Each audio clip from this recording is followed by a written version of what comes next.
നമസ്കാരം. ഇന്ന് നമ്മൾ ചെയ്തിട്ടുള്ളത് ഒരു സിമ്പിൾ ആയിട്ടുള്ള വളരെ ഹെൽത്തി ആയിട്ടുള്ള സാമ്പാർ സാദത്തിന്റെ റെസിപ്പിയാണ്. മഴയുള്ള സമയത്ത് ആസ്വദിച്ച് കഴിക്കാൻ പറ്റുന്നതും മാത്രമല്ല, കുട്ടികൾക്കായാലും മുതിർന്നവർക്കായാലും സ്കൂളിലേക്കും ഓഫീസിലേക്കും ഒക്കെ ലഞ്ച് ബോക്സിൽ നമുക്ക് രാവിലെ എളുപ്പത്തിൽ ഉണ്ടാക്കാൻ പറ്റുന്ന ഒരു വിഭവം കൂടിയിട്ടാണ്. ഇതിന്റെ ഒരു പ്രത്യേകത എന്താണെന്ന് വെച്ചാൽ, ഇതിന് ഇനി പ്രത്യേകിച്ച് സൈഡ് ഡിഷിന്റെ ആവശ്യമില്ല. മാത്രമല്ല, എല്ലാ വെജിറ്റബിൾസും ഇതിലുണ്ട്, പരിപ്പുണ്ട്. അപ്പോൾ ഇത് മാത്രം കഴിച്ചാൽ തന്നെ അതൊരു ഹെൽത്തി ആയിട്ടുള്ള മെനു ആയിരിക്കും. അപ്പോൾ എൻ്റെ ഒരു വേർഷനിൽ ഉണ്ടാക്കുന്ന വളരെ എളുപ്പത്തിൽ ഉണ്ടാക്കുന്ന രീതിയാണ് ഈ സാമ്പാർ റൈസ്. പല രീതിയിൽ ഉണ്ടാക്കാം. ഇത് ഓതന്റിക് ആയിട്ടുള്ളൊരു വേ ആണോ എന്ന് ചോദിച്ചാൽ എനിക്കറിയില്ല. ഞാനിത് കുക്കറിൽ ഈസി ആയിട്ട് ഉണ്ടാക്കുന്നതാണ്. ഇതുപോലെ ചെയ്യുകയാണെന്നുണ്ടെങ്കിൽ സ്വാദും ഉണ്ട്. നമ്മൾ സ്വാദ് സാക്രിഫൈസ് ചെയ്യാതെ തന്നെ നമുക്ക് ഉണ്ടാക്കിയെടുക്കാനും പറ്റും. അപ്പോൾ കണ്ടോളൂ. ഒരു ഗ്ലാസ് പച്ചരി എടുക്കുകയാണെങ്കിൽ 1/2 ഗ്ലാസ് അളവിൽ തുവരപ്പരിപ്പ്, അതായത് സാധാരണ സാമ്പാറിനൊക്കെ എടുക്കണ തുവരപ്പരിപ്പാണ് എടുക്കേണ്ടത്. ഒരു കപ്പ് അരിക്ക് 1/2 കപ്പ് അളവിൽ പരിപ്പ്, അതാണ് അളവ്. ഒരു 4-5 പ്രാവശ്യം ഈ അരിയും പരിപ്പും കൂടി നന്നായിട്ട് കഴുകിയ ശേഷം ഒരു അരമണിക്കൂർ ഇത് കുതിർത്താൻ വേണ്ടിയിട്ട് വെക്കുകയാണ് കേട്ടോ. ഇനി ചിലർ ചോദിക്കും, പച്ചരി തന്നെ എടുക്കണോ, പൊന്നിയരി എടുക്കാമോ, വേറെ ഏതെങ്കിലും അരി എടുക്കാമോ എന്ന്. ഞാൻ പച്ചരി വെച്ചിട്ടാണ് ചെയ്യാറുള്ളത്. അപ്പോൾ അതിന്റെ വെള്ളത്തിന്റെ അളവൊക്കെയാണ് എനിക്ക് പറയാൻ പറ്റുള്ളൂ. കുക്കറിലാണ് നമ്മൾ ഉണ്ടാക്കണത്. വേറെ അരി എടുക്കുകയാണെങ്കിൽ ചിലപ്പോൾ വെള്ളത്തിന്റെ അളവിനൊക്കെ വ്യത്യാസം വന്നേക്കാം. എന്തായാലും ഇത് അരമണിക്കൂർ കുതിരട്ടെ. അരമണിക്കൂർ കുതിർത്തി വെച്ചിട്ടുള്ള അരിയും പരിപ്പും നമ്മൾ കുക്കറിൽ വെച്ചിട്ടുണ്ട്. ഇനി അതിലേക്ക് ഉള്ളിയാണ് ചേർക്കുന്നത്. ഒരു 8-10 ചേർക്കാം. ഞാൻ കുറച്ച് കൂടുതൽ ചേർത്തിട്ടുണ്ട്. ചെറിയ ഉള്ളിയാണ് ഏറ്റവും സ്വാദ്. ചെറിയൊരു ക്യാരറ്റ്, ഒരു 3-4 കഷ്ണം മത്തങ്ങ. ചെറിയൊരു സ്വീറ്റ്നെസ് ഉണ്ടാവും. അത് താല്പര്യമില്ലാത്തവർ മത്തങ്ങ ഒഴിവാക്കിക്കോളൂ. പക്ഷേ ശരിക്കൊരു സ്വാദ് മത്തങ്ങ ചേർക്കുമ്പോഴാണ്. ഒരു തക്കാളി, പിന്നെ ഒരു ചെറിയ ഉരുളക്കിഴങ്ങ്. ഇതല്ലാതെ നമുക്ക് സാമ്പാറിന് യോജിച്ച് പോകുന്ന ഇപ്പോൾ വഴുതനങ്ങ, അങ്ങനെ എന്ത് കഷ്ണം വേണമെങ്കിൽ നമുക്ക് ചേർക്കാം കേട്ടോ. ഒരു പച്ചമുളക് നെടുകെ കീറിയത് ചേർക്കുന്നുണ്ട്.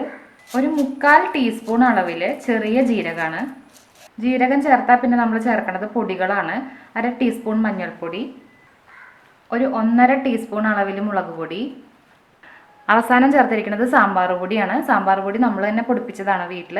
1/2 ടേബിൾ സ്പൂൺ അളവിലാണ് സാമ്പാർ പൊടി ചേർക്കേണ്ടത്. ഇനി ഇതിലേക്ക് ആവശ്യത്തിനുള്ള ഉപ്പ് കൂടി ചേർക്കുക.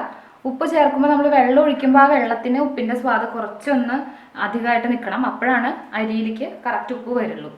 നമ്മൾ എടുത്ത അതേ കപ്പിൽ 5 ഗ്ലാസ് അളവിലാണ് നമുക്ക് വെള്ളം വേണ്ടത്. അതിൽ 1 ഗ്ലാസ് പുളിവെള്ളമാണ് ചേർക്കുന്നത്. നെല്ലിക്ക വലുപ്പത്തിലുള്ള പുളി പിഴിഞ്ഞിട്ടുള്ള വെള്ളമാണ് 1 ഗ്ലാസ് നമ്മൾ ചേർത്തിരിക്കുന്നത്. ഇനി 4 ഗ്ലാസ് വെള്ളം കൂടി ചേർക്കണം. ഇനി പ്രഷർ കുക്കർ ഒന്ന് അടച്ചു വെച്ചിട്ട് കറക്റ്റ് 2 വിസിലേ വേണ്ടുള്ളൂ കേട്ടോ. 2 വിസിൽ വന്നാൽ നമ്മൾ ഫ്ലെയിം ഓഫ് ആക്കുക. എന്നിട്ട് അതിലെ പ്രഷർ നമ്മളായിട്ട് തുറന്നു കളയരുത്. പ്രഷർ പോയതിന് ശേഷം മാത്രം നമുക്ക് തുറക്കാം. നമുക്കറിയാം, തൈര് സാദമൊക്കെ പോലെ ഈ ഒരു പരുവത്തിലാണ് സാമ്പാർ സാദം ഉണ്ടാവുക. ഒരിക്കലും ഒലർന്നിട്ടല്ല ഉണ്ടാവുക. ബിരിയാണിയോ അല്ലെങ്കിൽ പുലാവോ ഫ്രൈഡ് റൈസ് ഒന്നും പോലെ ഒലർന്നിട്ടല്ല ഉണ്ടാവുക. ഈ ഒരു കൺസിസ്റ്റൻസിയിലാണ് അത് ഉണ്ടാവുക. ഇനി ഇതിലെ സ്വാദ് കൂട്ടണ ഏറ്റവും വലിയൊരു കാര്യം ഇതിലേക്കുള്ള വറുത്തിടലാണ് കേട്ടോ. അത് കുറച്ച് നെയ്യും വെളിച്ചെണ്ണയും മിക്സ് ചെയ്തിട്ട് വേണം വറുത്തിടാൻ. കാണിക്കാം. നമുക്ക് നെയ്യും വെളിച്ചെണ്ണയും കൂടിയിട്ട് വേണം കേട്ടോ വറുത്തിടാൻ. ഒരു 2 ടീസ്പൂൺ നെയ്യ് എടുക്കാം. അതേ അളവിൽ തന്നെ 2 ടീസ്പൂൺ അളവിൽ തന്നെ വെളിച്ചെണ്ണ എടുക്കാം. നെയ്യ് ഇഷ്ടമില്ലാത്തവർക്ക് ഒഴിവാക്കാം. പക്ഷെ നെയ്യാണ് ഇതിൻ്റെ ഒരു പ്രോപ്പർ സ്വാദ്. ഇനി വറുത്തിടാൻ വേണ്ടിയിട്ട് 1 ടീസ്പൂൺ കടുക്. കടുകൊന്ന് പൊട്ടി വരുമ്പോൾ വേണം നമുക്ക് കടലപ്പരിപ്പും ഉഴുന്നുപരിപ്പും ചേർക്കാൻ. കടുകൊന്ന് പൊട്ടി തുടങ്ങിയിട്ടുണ്ട്.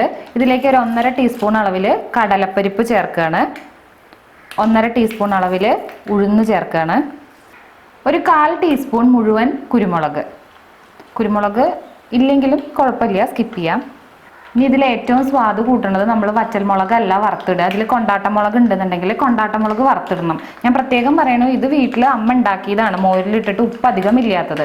കടയിൽ നിന്ന് വാങ്ങിക്കണ നല്ല ഉപ്പുള്ള കൊണ്ടാട്ടമുളകാണ് വറുത്തിടണമെന്നുണ്ടെങ്കിൽ നമ്മൾ ആദ്യം റൈസിൽ ചേർക്കുന്ന ഉപ്പിൻ്റെ അളവ് അതിനനുസരിച്ച് അഡ്ജസ്റ്റ് ചെയ്യണം കേട്ടോ.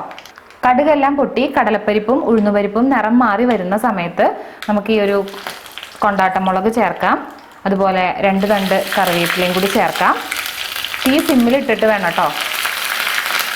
നമുക്ക് കൊണ്ടാട്ടമുളക് ആയാൽ തീ ഓഫ് ചെയ്യാം. എന്നിട്ട് ഒരു 1/2 ടീസ്പൂൺ മുതൽ 3/4 ടീസ്പൂൺ വരെ കായപ്പൊടിയും കൂടി ചേർക്കണം കേട്ടോ.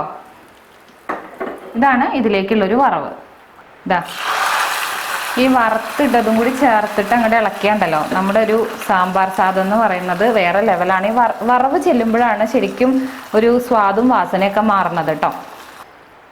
പിന്നെ ഈ ഒരു സാമ്പാർ സാദം അല്ലെങ്കിൽ സാമ്പാർ റൈസ് നമ്മൾ കഴിക്കുന്ന സമയത്ത് ചൂടോടുകൂടി കഴിക്കുകയാണ് ഏറ്റവും സ്വാദ് കേട്ടോ. തണുത്ത് കഴിക്കണേക്കാളും ഇതൊരു പ്രത്യേകിച്ച് മഴയുള്ള സമയത്തും ഒക്കെ നല്ലൊരു, ഇതിൻ്റെ കൂടെയുള്ള കോമ്പിനേഷൻ ഓഫ് കോഴ്സ് നമുക്ക് സാലഡ് അല്ലെങ്കിൽ അപ്പളം, പപ്പടം ഇതൊക്കെ കൂട്ടി കഴിക്കാം. പക്ഷേ ഇതിൽ ഞാൻ കുറച്ചധികം കൊണ്ടാട്ടമുളക് വറുത്തിട്ടുകൊണ്ട് തന്നെ ഈ ഒരു കൊണ്ടാട്ടമുളക് മാത്രം ചാലിച്ചിട്ടാണെങ്കിലും നമുക്ക് കഴിക്കാം. കാരണം വേറൊരു പ്രത്യേകിച്ച് ഒരു സൈഡ് ഡിഷിൻ്റെ ആവശ്യമില്ലാത്തൊരു സംഭവമാണ് ഈ സാമ്പാർ സാധനം എന്നുള്ളത്. അപ്പോൾ എല്ലാവരും ഒരു തവണയെങ്കിലും ഇത് ഉണ്ടാക്കി നോക്കണം കേട്ടോ.